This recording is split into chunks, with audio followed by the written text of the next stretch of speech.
Hey, I'm Kelly Brees, and this is A New View. And this is part 2 of an incredible conversation that I'm having with my amazing daughter, Sailor, and my dear friend, Gina Webb.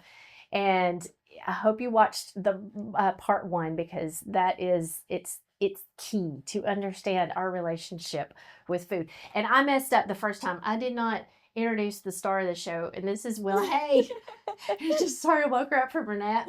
But yeah, she's just gonna chill and enjoy being in here because if she's not sitting right here, she's scratching at the door. So she's the star. Anyway, so we talked about just the deception that we live with, that we're born with in this country, and that we want to undo. And a couple of weeks ago, we talked about living in the rhythm of God's grace, and just saying those words is so beautiful to me. And I want to talk about living in God's rhythm in terms of the relationship that we have with food, and talk about just simple solutions and simple ideas and kind of undoing what we've been told our entire lives about the way we're supposed to do it. Because so far, all I've gotten is confusion and chaos. And I want to undo it. I want to bring it back to center. I want to do it for my daughter. I want to do it for me. I want to do it for my parents and my grandkids. And I want everybody to understand that God has a very specific, beautiful, abundant plan for us when it comes to food. So how do we start this? What do you want to know about simplifying the way you look at food? When you think about the struggles that you have dealt with as a young, beautiful 20-year-old, getting started in life, thinking about your future, a husband, a family, where do you want to be when it comes to thinking about the abundance of food? I want to be happy about it. Right. I want something that has brought so much anxiety for as long as I can remember. I want it to bring me joy. Yes. And I think so many times I've tried to surrender my relationship with food because I've struggled with it for so long. And it's like, how do you surrender something you face every day? You know? Because so many times the altar call will be lay it down at the altar. And every single time I go up and I just want to surrender my relationship with food. And one day I just sat back and I'm like, what now? You know? Now where you to just go? picked it Right. back up. It's took like it back to the you seat have with to you. go eat again. Yeah. So It lasted until lunch after church, right, right? literally. Yeah. So yeah. Where do we just start? Simplicity. Right. I think when I really started enjoying making food, I kind of got into it a little bit in college, just kind of like making food for other people. Like I really enjoyed making food for others, and that like gave me a lot of joy. And then when I started having kids though, like I loved like bread making. It's so simple, but there's so much like I want to joy learn in how to it. make bread. So like So just bad. kneading the dough and like it's very meditative, and there's a lot of times where I'll just kind of pray as I cook and as I make food, and I'll just because as when you're a young mom, you don't have a lot of time for your quiet time, and so it's just always loud in my house. And so I can't imagine. I get a lot of You mentioned she has 10 kids. Yes. So yeah, I mean, a Yes. lot of my quiet time is like doing these meditative tasks, doing the laundry or kneading bread or whatever. And as I sit there and I just kind of think through things, a lot of biblical parables come up, and I'll think about Jesus and breaking the bread and just, or like the leavening of the bread. And I mean, I'll just think through these like biblical truths, and like, I can't tell you how many times I've had so many like spiritual revelations just cooking food. And I mean, and there's so much joy in like when I go and get food from a farmer or somebody that I want to like put my money towards, and then I come home, I'm like so proud of my food. Like I'm so Yes. proud that I supported somebody that was not in the food industry, and instead I'm supporting somebody in their family, like somebody I know and I met and I agree with what they're doing and I'm passionate about what they're doing. And then I'm coming home and I'm preparing this food for my kids, and that it just gives me a lot of joy. And the first time we did a garden, it was the same, it was so much work. I mean, it's so much work, but it's so rewarding. Like just getting outside, again, it's one of those meditative tasks. You got to weed the garden. Well, while I'm out there weeding, I can either put on worship music or I'll listen to like a sermon, or I'll listen to like the Bible on audio, or just whatever, or I'll learn something new. I'll put on somebody else about communication skills, or, learning about the gut biome or something. And so it's like you can still kind of just take your time and learn new things, but you're working with it. And I'll tell you one revelation that was really fun. So we started this compost pile like last year. I hired this permaculture farmer to come out and show me how to use all aspects of my farm so that I didn't have to outsource things, especially like buying dirt. Yeah. Okay. Like if things shut down, I'm not going to be able to go buy dirt and like all these things for my garden. I have to be able to create it from within.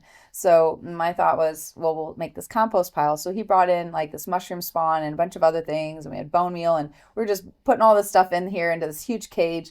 And we're just letting it ferment and percolate, And so this spring, when I was like, oh, I need dirt for the greenhouse, like I don't have any dirt, and then I remembered the compost pile. So I go out there and I'm having a bad day. Like I'm having a bad day. I'm thinking, oh, horrible day. It was a horrible day. I was stressing out about yeah.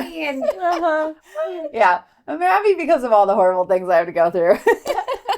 But I'm out there and just having a horrible day, thinking about like stress about my older kids and just things that's going on with them. And Lord, is anything going to ever change? Like, you promised me this and that and the other, and all I'm seeing is all this pain right now. Hearing you say that, like Gina struggles too. Oh my gosh, like daily. I'm not even kidding. Crying to the Lord, and I'm like, Lord, I don't understand why I'm going through all these things, and you've promised me things for over a decade, and I'm just not seeing the fruit of it. And he just hit me. He's like, just like this dirt, like has been buried for this whole time. He's like, you have been buried. He's like, on purpose.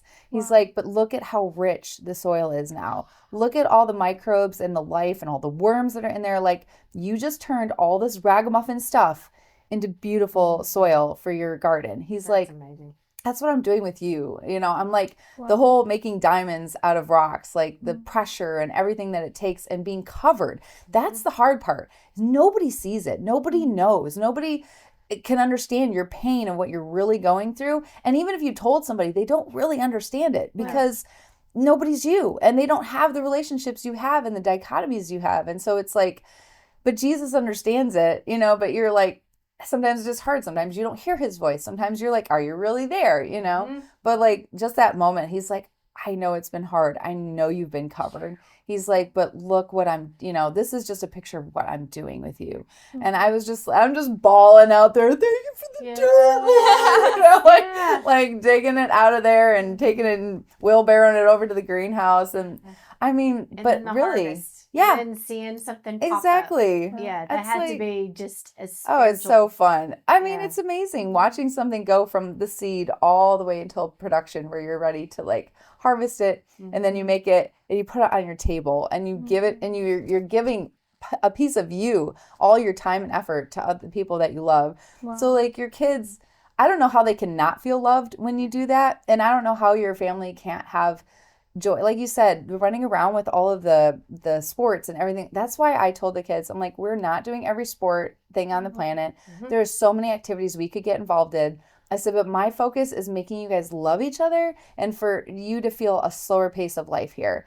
And I can't tell you how many times I felt guilty and horrible about it. Like everybody else's kids are doing this and everybody else is doing that. And I'm just like hanging out with my kids and having story time. And you know what I mean? Feeling like I was just being a loser mom, not running around and letting them do all the crazy, amazing stuff. And then, but they built solid relationships. That was something that really bothered me, is that I didn't really know my siblings growing up. We were just all so busy, and there was 5 of us.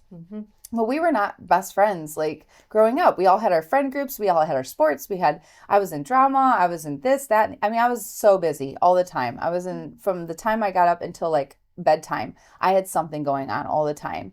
And it's like, I didn't want that for my kids. We were told was that's going to make you happy. Yeah, that's the way to do it. Life. Yeah, because that made you strong and made you resilient and made you all those things. Right. And it was, that makes me so happy to hear you say that, because right about the time you were, I don't know, 8, 9, something like that, your brother was about 11, that's when it hit me like a brick over the head, this is not the way God meant for it to be. And so we started to backpedal. And we started to spend more time at home and together, and we, it was one activity a piece, and And I would look at them now as young adults. They love each other. Yeah. And it is the biggest So blessing important. on earth. They're best friends. Yeah. Mhm. So yeah, I would say it's worth it. It's It worth is. it. And yes, you do feel left out. Yeah. We had the family down the street that everybody was doing 6 sports, and Yeah. I remember talking to the mom, and she said you gotta keep them busy. You gotta keep them busy. They'll get in trouble if you don't keep them busy. And I'm like, what?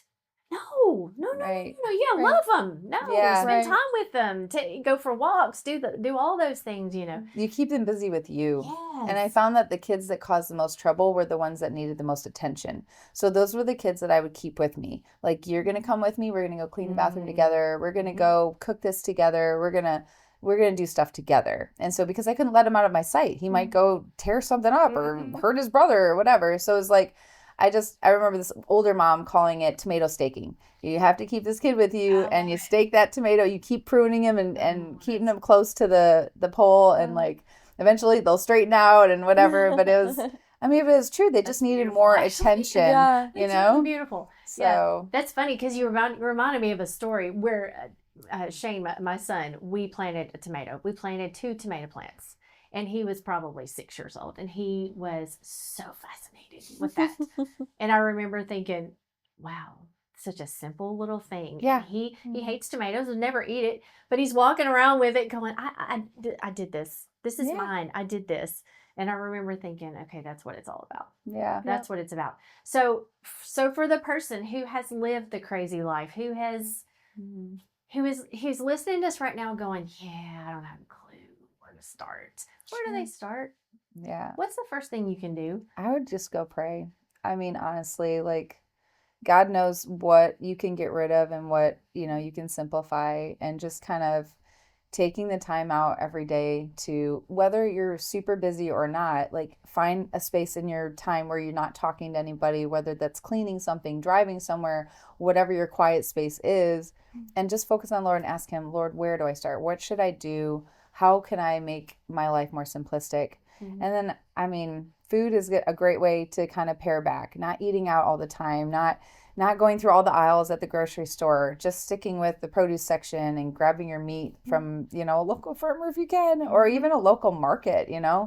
Those are so much less stressful if you go to like places like Turnip Truck or, Nature's Market in White House, or there's Gammon's Market in Hendersonville. So there's like different little like farmers storehouses, if you will, that are popping up all the place. And those are better to support than just going to Walmart or Kroger. Sure.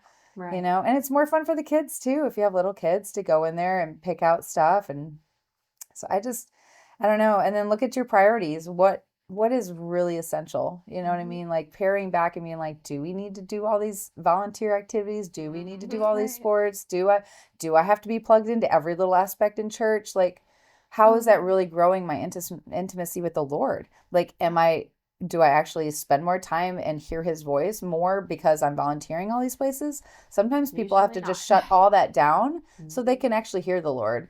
And they like have to just step away and say no to all of these activities so they can take some time and really just spend time soaking with the Lord and just listen for his voice and how he's leading their life. And then they can step back into those volunteer things. But if you never do that, and you don't start from like kind of just ground zero where you've just cut off all the things and said no to things, and I think that's just hard for women too. We always want to say yes to everything, but Yeah. Oh, yeah. you don't have to, You don't like, have to be super. you don't have to. Yeah, you don't have to Absolutely do it all.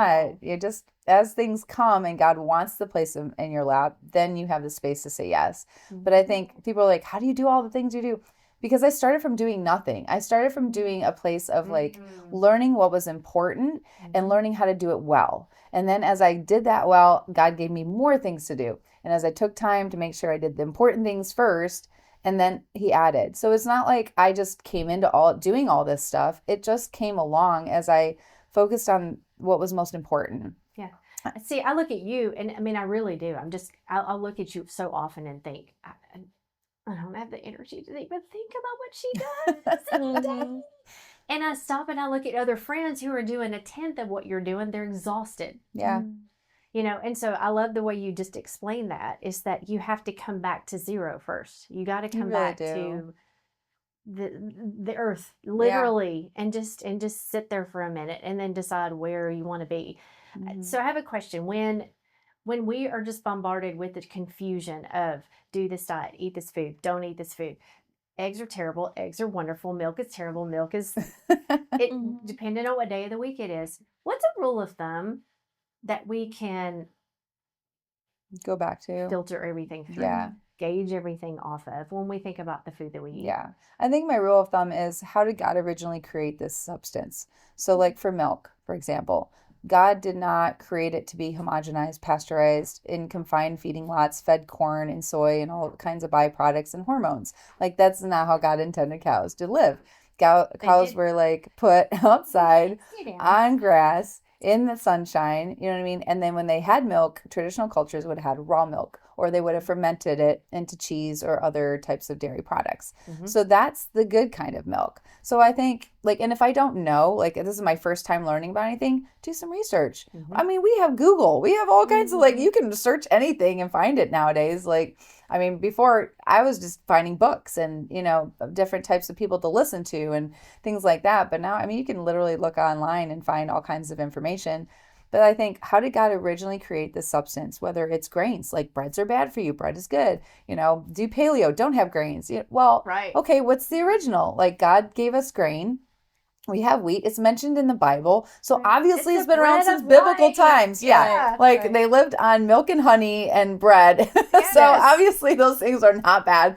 So it's like, but how did they do their bread? If you look at even the ancient Egyptians had hieroglyphs that explained how to ferment sourdough.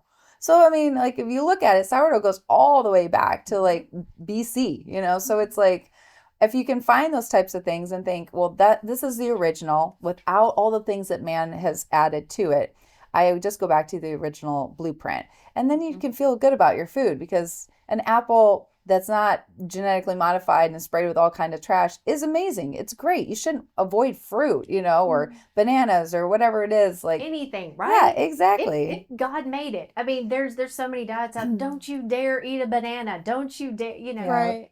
And I stop and think, how has a banana become Yeah. villainized? Yeah. How have Right. we done this to ourselves? So Right.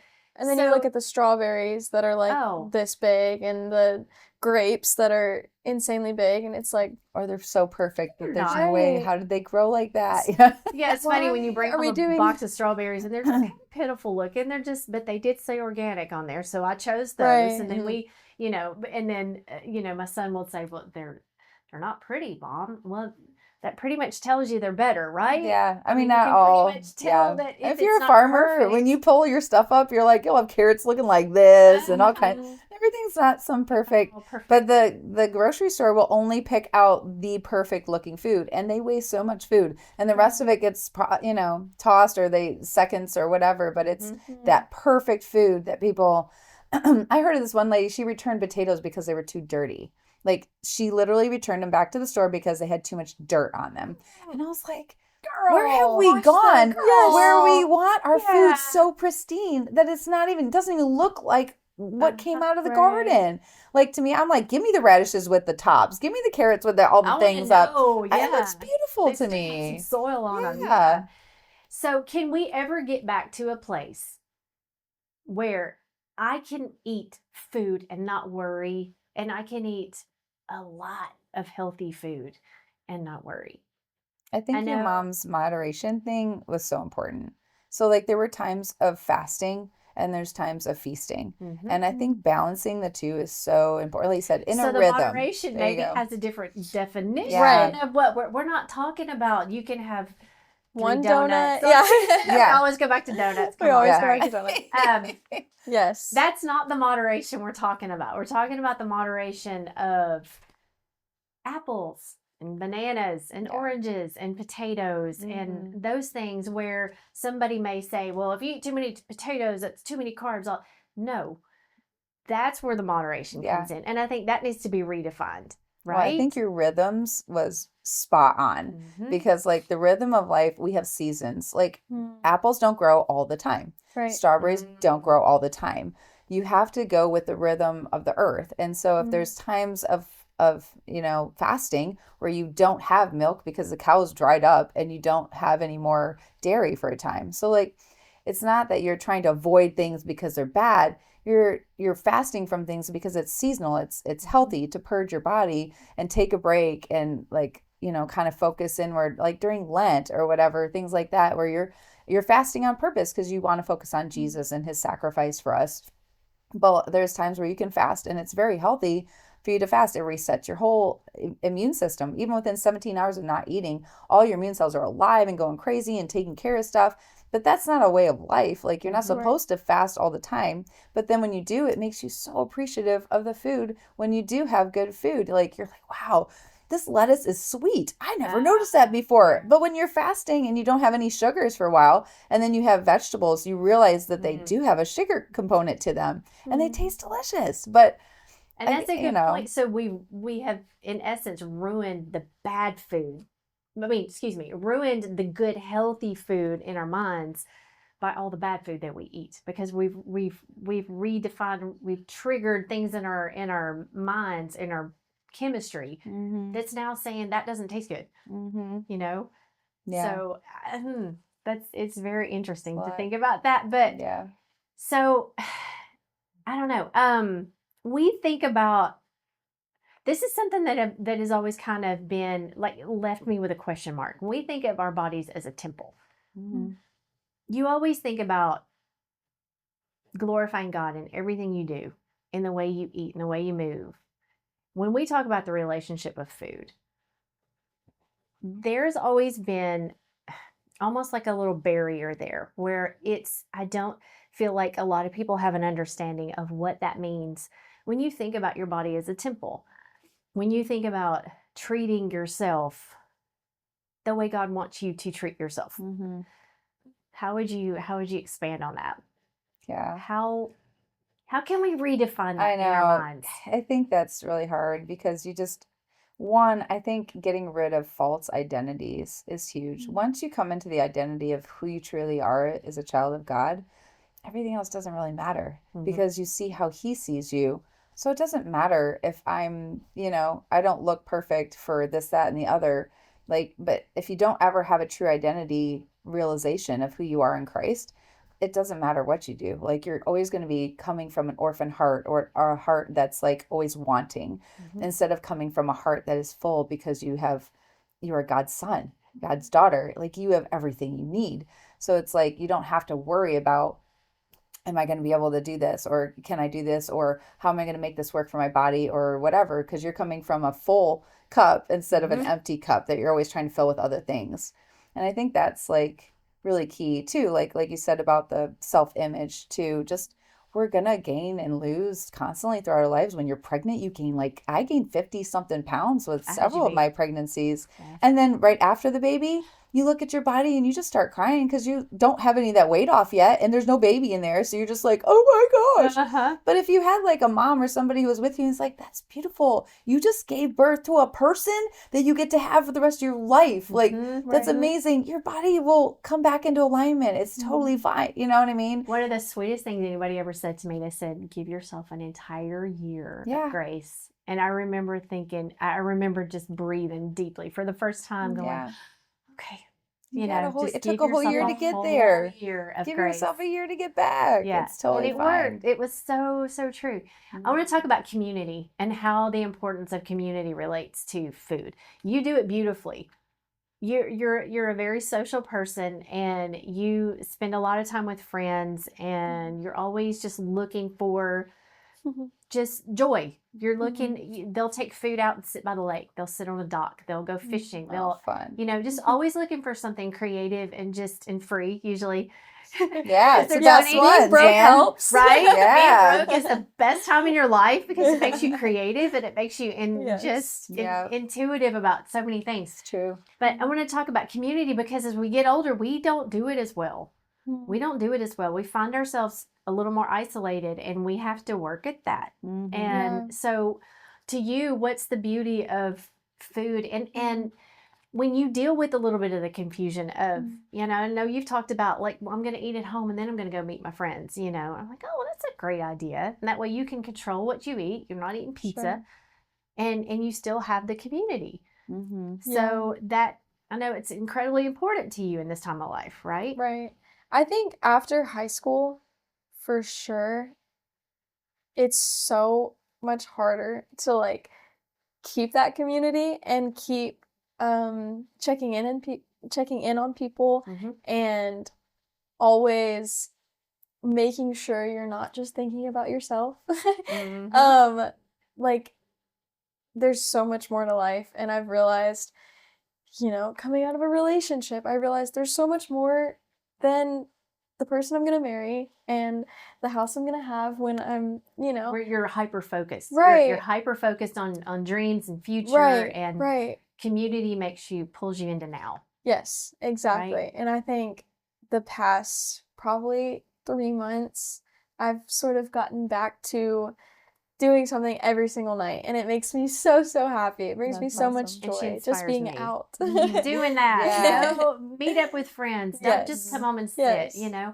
Yes. One thing that I remember I read a book about Tuscany and about the culture of Tuscany, how the families would move their tables out into the streets at night and have dinner together. That's awesome. And dinner started at 7 p.m. and went till whenever, because nobody went back to work after dinner. That was a no-no. And they would eat this amazing fresh bread and pasta and all these things. And I remember just drooling while I was reading that, thinking, I want that. Yeah. I want that. How can we get back to that? Oh, I know. What can we do? You do an incredible job. I asked you one time, I said, why do you do what you do? And you said, I love community. I do. I love community. I love community. Like, and it's hard. Like you said, once you get into your family groups, it's hard. Like, you really have to. But I think that's why I started doing events. And like, I mean, now the cafe has been great because people can meet up over there. But the events were really like having workshops and teaching people. And like, that seemed to really help. Like, just bring people together because it was fun. It was something to do.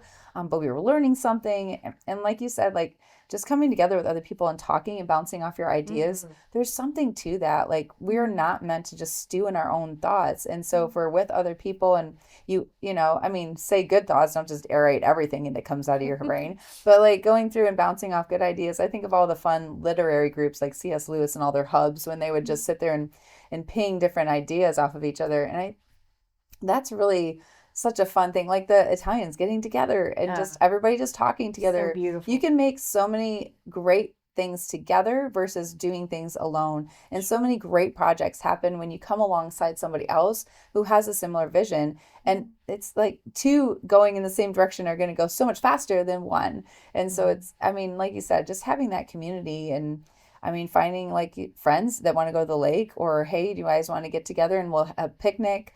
I wish that we all had houses closer together. Yes. That's like my biggest complaint in America is that I have to drive 20, 30 minutes to get anywhere. And then that's such a pain. It dampens everything because it adds so much time to trying to get together with people. And then if other people aren't anywhere near, that's 45 minutes for them. So it's like, yeah. So I think, I don't know. I always had this idea of like, if we could all just buy 150 acres, everybody has like 10 acres. The first one there. You know, I'm like, let's just go ahead and make it like our own community. And you have your one room schoolhouse and you got everybody has something. Because I don't want to have to, you know, grow everything. But if I know somebody who loves to do cows and they got the dairy, I know somebody who loves to grow all the lettuces and the greens and somebody else loves doing the corn or, you know what I mean? So everybody has their special bent, if you will, of what things that they are really good at and just like coming together and pooling our resources and just coming together every night. You know, I was thinking about doing like date nights or just like one night a week doing night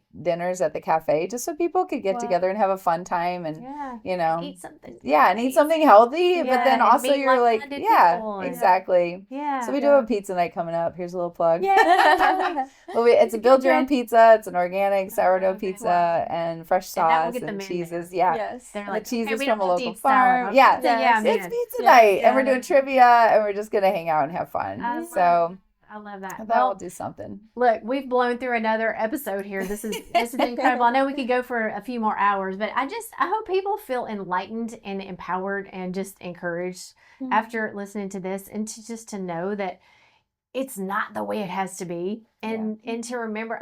To me, the most important word I think we said here is just rhythm. It's just understanding that God meant for it to be a very specific way. He's laid it out very clearly, and there's so many promises in the Bible. There's so much so much goodness around the beauty of food. And I Yes. want everybody who hears this to just walk away going, What a relief. what a relief. Yeah. I can go enjoy food. So Yeah. thank you guys. Yeah, This thank is you. incredible. I This is love both good. of you so much. So good. Yeah, this is amazing. Thank you. Yay.